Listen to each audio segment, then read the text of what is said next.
Milli Eğitim Bakanı Yusuf Tekin, Türkmenistan'la eğitim alanında bir işbirliği süreci başlatmak istediklerini söyledi. İki kardeş ülke olarak birikimlerimizi paylaştığımızda daha güçlü olacağımıza inanıyorum dedi. Yusuf Tekin, Aşkabat'ta Ortak Türkmen-Türk Okulu'nda incelemelerde de bulundu.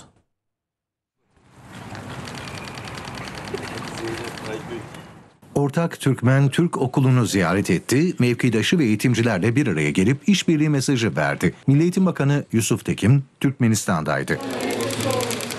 Türkmenistan ve Türkiye iki kardeş ülke olduğuna göre eğitim alanındaki birikimlerini karşılıklı olarak paylaştıkları zaman çok daha güçlü olacağımıza inanıyorum ben.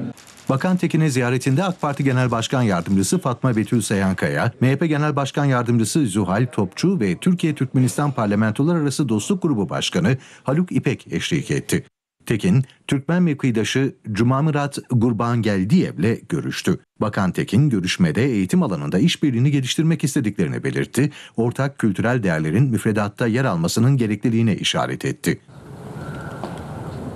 Değerli dostum Murat Bey'le de biz bu ilişkileri karşılıklı olarak devam ettirmek üzere uzlaştık. İnşallah biz kendi eğitimle ilgili birikimlerimizi burada paylaşmak, buranın eğitimle ilgili birikimlerini Türkiye'de uygulamak, hayata geçirmek ve bu vesileyle dostluk ilişkilerimizi daha ileri noktaya taşımak için kararlıyız.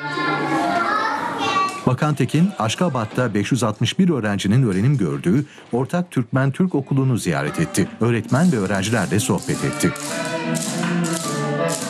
Yusuf Tekin, Türkmenistan Ulusal Halı Müzesi, Devlet Müzesi ve Ertuğrul Gazi Mescidi ile külliyesini de ziyaret etti. Tekin'in 2 günlük Türkmenistan ziyareti Uluslararası Matematik Olimpiyatı ödül töreninin ardından sona erdi.